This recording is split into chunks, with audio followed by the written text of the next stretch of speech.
Fund है जो केंद्रीय सरकार का फेडरल फंड है, जो हमारे यहाँ गवर्नमेंट ऑफ इंडिया कह देते हैं, केंद्र सरकार कह देते हैं, इस तरह वहाँ फेडरल फंड यानी केंद्र सरकार के खजाने से जो प्राइवेट सेक्टर के वहाँ कॉन्ट्रैक्टर्स थे, इंस्टीट्यूशंस थे, उनमें सभी को हिस्सेदारी, सभी को प्रतिनिधित्व दिया, जिससे सभी लोगों का मनोबल बढ़ा। सभी लोगों ने राष्ट्र को आगे बढ़ाने के लिए अपना पूरे मनोयोग से काम किया और उसका उदाहरण है कि जब वहाँ सभी को हिस्सेदारी मिली, सभी को सम्मान मिला, सभी को खुशहाली मिली, तो लोगों ने अपने देश को यानी अमेरिका को सबसे आगे दुनिया में बना दिया।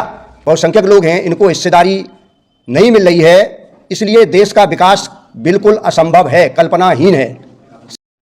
संपत्ति कहिए, हिस्सेदारी, धनराशि कहिए या आर्थिक मुद्दा कहिए, उसके द्वारा 90% जनता का बहुत बड़े पैमाने पर छला जा रहा है, धोखाधड़ी हो रही है। वो किस तरह हो रही है, इस पर हम विशेष रूप से आप लोगों के सामने ये मुद्दा, ज्वलंत मुद्दा है, रखने जा रहे हैं। अब आप कहेंगे निजी क्षेत्र क्या है? निजी क्षेत्र में जो भी बड़े बड़े उद्योग हैं, बड़ी बड़ी कंपनियां हैं, बड़ी बड़ी कॉन्ट्रैक्टर कंपनियां हैं, बड़े बड़े इंस्टीट्यूशंस हैं, जो देश की 60 लाख करोड़ जो धनराशि है उसको खर्च करते हैं सरकारी खजाने से और उसमें हिस्सेदारी हासिल करते हैं कौन लोग? जो मात्र 10% लोग हैं, जो 90% SC, ST, OBC माइनॉरिटी का हक खा रहे हैं। ये 60 लाख करोड़ इतना बड़ा अमाउंट है, इसको आप सुन के आश्चर्य में पड़ जाएंगे। आप कहेंगे बजट तो लगभग 40 और 45 लाख करोड़ का इंडिया का है, तो ये 60 लाख करोड़ कहाँ से आ गया? तो ये जो वर्ल्ड बैंक का और गवर्नमेंट ऑफ इंडिया का प्रेस रिलीज है, उसका ये डॉक्यूमेंट है और वो प्रमाण है कि जो बजट GDP के द्वारा हमारे देश में निर्धारित किया जाता है, जो एक्सपेंसेस होते हैं, जिसमें वर्ल्ड बैंक से, IMF से लोन भी लिया जाता है, और ये तो सेंट्रल गवर्नमेंट का बजट है 40-45 लाख करोड़ का। हर स्टेट के अपने अपने अलग बजट होते हैं, वो भी खर्चे इसमें जोड़े जाते हैं। तो इन 60 लाख करोड़ में हमारे जो देश के बहुसंख्यक लोग हैं, इनको हिस्सेदारी नहीं मिल रही है, इसलिए देश का विकास बिल्कुल असंभव है, कल्पनाहीन है। सबका विकास, सबका साथ बिल्कुल ही बकवास और पागलपन की बातें हैं, क्योंकि इनको इसमें कहीं से भी कोई भी हिस्सेदारी हासिल नहीं हो पा रही है और इनकी कहीं हिस्सेदारी हासिल न होने का कारण कुछ हमारे देश के जो इतिहास से प्रमाण है इस बात का, तानाशाह, डिक्टेटर, पूंजीवादी और इसको कह लेंगे कि ब्राह्मणवादी भी कह सकते हैं इस बात को, इन लोगों का वर्चस्व रहा है और आज भी वो वर्चस्व बरकरार है। धीरे धीरे आज़ादी के 75 सालों बाद कुछ लोग जानने लगे, हमारे लोग 90% के कुछ समझने लगे, इसलिए उनको ये पता लगा, स्टडी किया। इंटरनेशनल लेवल पे भी हमारे लोग हैं, उन्होंने, और इंडिया लेवल पे जिन लोगों ने स्टडी किया कि हमारे लोगों की प्राइवेट सेक्टर में कहाँ कहाँ हकमारी हो रही है, उन्होंने इस पर रिसर्च किया, तब ये निष्कर्ष निकाला गया। और एक उदाहरण है कि ये आवश्यक क्यों है, ये देश के सभी लोगों की हिस्सेदारी इन प्राइवेट सेक्टर में क्यों आवश्यक है? इसलिए आवश्यक है कि दुनिया के हम पटल पर जाते हैं जब, तो अमेरिका सबसे शक्तिशाली देश है इंडिया दुनिया का। इससे बड़ा आर्थिक क्षेत्र में और भी किसी भी क्षेत्र में लें, हम सामरिक क्षेत्र में लें, विशेष रूप से आर्थिक क्षेत्र होता है, और अर्थ के क्षेत्र में, आर्थिक क्षेत्र में अमेरिका दुनिया का सबसे शक्तिशाली देश है और विकसित देश है और नंबर 1 पे आता है विकसित देशों में। तो उसने तभी तरक्की की है, तभी वो दुनिया में सबसे आगे आर्थिक क्षेत्र में आया, विकास के क्षेत्र में नंबर 1 पे आया, क्यों? उसने अफर्मेटिव एक्शन के द्वारा सकारात्मक प्रक्रिया कहिए, सोच कहिए। अफर्मेटिव एक्शन का मतलब हुआ सकारात्मक सोच, सकारात्मक उसका की पहल उसने अपनाई, और ये ऐसे लागू नहीं हो गई। सकारात्मक सोच ऐसे आसानी से लागू नहीं हुई। जो वहाँ 1950 से लेकर 60 तक किंग लूथर मार्टिन जूनियर ने 1950 से लेके 1960 तक पूरे अमेरिका में एक आंदोलन खड़ा किया, बहुत विशाल आंदोलन खड़ा किया। उससे मजबूर होकर के उस पीरियड के राष्ट्रपति कैनेडी ने ऑर्डर एग्जीक्यूट किया कि सभी लोगों को जब तक हिस्सेदारी नहीं मिलेगी, सभी वर्ग के लोगों में, अब आप कहेंगे जो हमने उदाहरण दिया कि यहाँ SC ST OBC अमेरिका का जो वहाँ का ढांचा है, वहाँ भी कुछ ही लोगों का कब्जा था। वहाँ भी ब्लैक और इंडिया के बाहर के लोग भी हैं, जो 100 साल इंडिया के लोग भी हैं, हर कंट्रीज के लोग वहाँ पर गए हैं और उनको भी दुनिया के सभी देशों के लोग वहाँ हैं और सभी देशों के लोगों को हिस्सेदारी वहाँ नहीं मिल रही थी, केवल लेबर के रूप में काम करते थे और वो भी छोटी मोटी अपनी गुजारे वाली नौकरियां धंधे करते थे। लेकिन जब वहाँ मूवमेंट खड़ा हुआ और वहाँ के जो राष्ट्र के शुभचिंतकों ने सोचा कि जब तक सभी को हिस्सेदारी नहीं मिलेगी तब तक हम दुनिया की सबसे बड़ी ताकत नहीं बन पाएंगे, तो वहाँ भी यही स्थिति थी।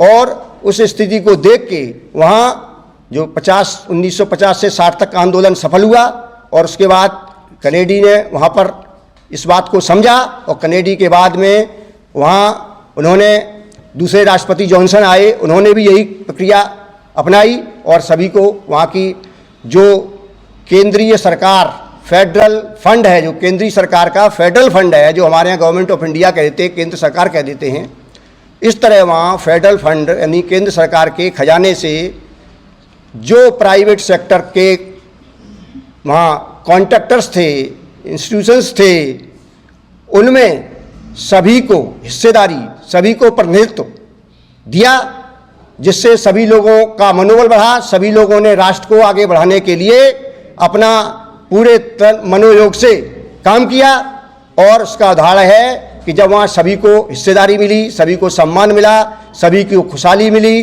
तो लोगों ने अपने देश को यानी अमेरिका को सबसे आगे दुनिया में बना दिया। और इस देश में हमारे में ये दुर्दशा है कि यहाँ इस तरह का कोई भी हमारा जो सोच है गवर्नमेंट ऑफ इंडिया का 75 साल में नहीं हो पाया, बन पाया। इस वजह से इस देश की दुर्दशा है और इस पर खुद आप देख रहे हैं कि कितना विदेशी कर्जा है। 10 साल पहले 45 लाख करोड़ था, आज 2 से 5 लाख करोड़ है। अब आप खुद समझ सकते हैं कि 2 से 5 लाख करोड़ कर्जा किन के ऊपर जाएगा। ये सब 90% लोगों के पास ही ये इसको अदा करना है और सारी मुसीबतें इन्हीं के पास आनी हैं, क्योंकि इनकी आर्थिक स्थिति सबसे खराब है और इनके जीवन यापन की मुश्किलें हैं। और जो भी व्यक्ति यहाँ छोटा मोटा भी कमाता है, आधा पैसा सरकार को टैक्स के रूप में देता है। यहाँ ये बात जरूर हम कहेंगे कि लोग इस टॉपिक में विशेष रूप से एक मुद्दा आ रहा है कि ये जो गरीब पर असर पड़ता है, हमारी समस्या ही है। 90% की समस्या जो है बहुसंख्यक समाज की, तो 90% लोगों की जो कमाई है, यानी कोई 5,000 रुपये महीना कमा रहा, कोई 10,000, कोई 20,000, वो अपनी कमाई का निश्चित रूप से उसमें आधा टैक्स सरकारी चीज़ों में खरीदने में जुड़ा हुआ है। तो सरकारी टैक्स जुड़ा हुआ है, कोई भी सामान खरीदेगा, कोई भी खर्चा करेगा तो उसमें 50% गवर्नमेंट का टैक्स जुड़ा है। अभी हमारे पिछली एक जगह मीटिंग थी, साथी ने कहा कि GST तो 18%, 15-20% ही होता है, 10% कहीं होता है। तो उन मित्र को ऐसे देश में और भी लोग कह सकते हैं कि GST 18-20%, 15% होता, आप आधा कहाँ से बता रहे हैं। तो उनको पता नहीं है। चिंतन और मंथन करें और सभी लोग चिंतन मंथन करें कि जब फैक्ट्री कारखाना पड़ता है, किसी भी फैक्ट्री कारखाना में कोई भी प्रोडक्शन होता है किसी भी प्रकार का, तो पहले ज़मीन खरीदी जाती है, ज़मीन पे गवर्नमेंट की स्टाम्प ड्यूटी होती है, वो भी टैक्स हो गया। उसके बाद नक्शा बनता है फैक्ट्री कारखाने का, उस पर भी टैक्स लगता है गवर्नमेंट का। और उसके बाद जो भी रॉ मटेरियल लगता है बिल्डिंग में, ईंट, पत्थर, लोहा, सीमेंट, जो भी XYZ लगता है, उसमें ऑलरेडी टैक्स जुड़ा होता है। और उसके बाद जो मशीन लगती है, उसमें मशीन से जो प्रोडक्शन होता है, मशीन पे भी ऑलरेडी टैक्स लगा होता है। इसको कोई ध्यान नहीं देता है। तो ये सारे टैक्स, कई बार टैक्स हो जाता है। उन सब की लागत जो होती है, रजिस्ट्री की फीस की, नक्शे की, ईंट, सीमेंट, मशीन जो भी है, उस पर जो रॉ मटेरियल लगता है बिल्डिंग बनाने में, उस पर सभी पर टैक्स ऑलरेडी लगा होता है। उस सभी टैक्स को जोड़ के तब जो फैक्ट्री कारखाने मालिक है वो अपना कॉस्ट निकालता है कि हमारी लागत इतनी पड़ी, क्योंकि उसमें सारे टैक्स जुड़ गए और वो टैक्स जुड़ने के बाद जो लागत होती है उसके प्रोडक्शन की, और उस प्रोडक्शन में वो अपनी प्रॉफिट निकालता है। जो भी उसका खर्चा, बैंक का इंटरेस्ट निकालेगा, लोन की किस्त निकालेगा और बाकी खर्चे होते हैं वो तो होते ही हैं, जो मेन पावर के भी होते हैं, जो भी खर्चे होते हैं वो सब निकाल के, क्योंकि उसमें भी सभी में टैक्स होता है, तब वो अपनी जो प्रोडक्शन होता है, जो भी चीज़ बनाता है उस पर अपना प्रॉफिट निकालता है। प्रॉफिट निकालने के बाद फिर मतलब उत्पादन कर भी लगता है, जीएसटी भी लगती है। तो इस तरह लगभग 50% टैक्स होता है जो लोगों को पता ही नहीं है। वो कोई भी सामान खरीदने जाएगा, गरीब आदमी 10-5 हज़ार रुपये महीना कमा रहा है, 20 हज़ार कमा रहा है, वो साबुन खरीदने जाएगा तो कहेगा 10 रुपये हम साबुन के पेमेंट कराएं, लेकिन उससे पता नहीं है कि 5 रुपये हमारे सरकार के पास गए। हर व्यक्ति के पास जो भी महीने में कमाता है, डेली कमाता है, जो भी खर्चा करता है, हर खर्चे में जो भी सामान खरीदता है उसका आधा पैसा गवर्नमेंट के पास जाता है। तो देश के बहुसंख्यक समाज आबादी के हिसाब से भी और गरीबी अमीरी के हिसाब से भी अधिकांश लोग देश में आधा टैक्स देते हैं, और ये टैक्स इनकम टैक्स तो न के बराबर है इंडिया में, ये टैक्स ज़्यादा होता है और इनका शोषण होता है। जो हमने कहा था कि विदेशी कर्जा लेते हैं, विदेशी कर्जा कौन अदा करेगा? यही लोग अदा करेंगे। इन्हीं पे मुसीबतें खड़ी हो रही हैं, तो इनका विकास संभव नहीं है। इसलिए गवर्नमेंट को अफर्मेटिव एक्शन जो अमेरिका में लागू है उसी पैटर्न पे, कोई हम नई बात नहीं कह रहे हैं, ये करना ही पड़ेगा। और उसके बाद इसका जो मीडिया में जो रोल है अफर्मेटिव एक्शन का, मीडिया में जो रोल है, उसमें मीडिया में भी 90% बजट जो एडवर्टाइजमेंट गवर्नमेंट के आते हैं, प्रिंट मीडिया, टीवी और आपके जो भी मीडिया हैं इस तरह के, उनमें गवर्नमेंट का 90% एडवर्टाइजमेंट का पैसा आता है। उसमें 90% मीडिया जो पर कब्जा किए हुए हैं, जो अल्पसंख्यक लोग हैं, 10% लोग कब्जा किए हुए हैं, और उसमें एग्जीक्यूटिव कमेटियां भी 10% लोगों का ही कब्जा है, और साधारण लोग जो हैं तो हमारे 90% वालों का उसमें केवल लेबर और थोड़ा बहुत उनको कहीं कुछ पल्ले पड़ जाता है, और उसमें उनका कोई हिस्सेदारी नहीं है। इसी तरह जो कॉन्ट्रैक्ट्स कंपनियां हैं, कॉन्ट्रैक्टर्स हैं, और जो बड़ी बड़ी कंपनियां हैं जहाँ ठेके हैं बड़े बड़े, तो बड़े बड़े ठेकों में भी उस 90% का कोई रोल नहीं है। उस ठेकों में तमाम जो सारी नौकरियां हैं, बड़े बड़े फंड हैं, उसमें नौकरियों के माध्यम से लोग हासिल करते हैं, वो 10% भी उसमें हिस्सेदारी बहुसंख्यक समाज की नहीं है। इसलिए देश में इतने बड़े घोटाले हो रहे हैं कि जो सबसे बड़े घोटाले कहे जाएं, जिसके लोगों को ध्यान आकर्षित कराना हम लोगों की ड्यूटी है। और आगे इसका समाधान ये है कि हम सब लोग एजिटेशन करेंगे, मूवमेंट खड़ा करेंगे, आंदोलन खड़ा करेंगे, मेंबर ऑफ पार्लियामेंट को, सभी लोगों को इसको आगाह करेंगे और देश भर में इसका अभियान चलाएंगे, और यही इसका समाधान है। और निश्चित रूप से समाधान जल्दी निकालेंगे। पाने के लिए हमारे चैनल क्लाउड न्यूज को अभी लाइक करें, सब्सक्राइब करें और बेल आइकन दबाना बिल्कुल ना भूलें।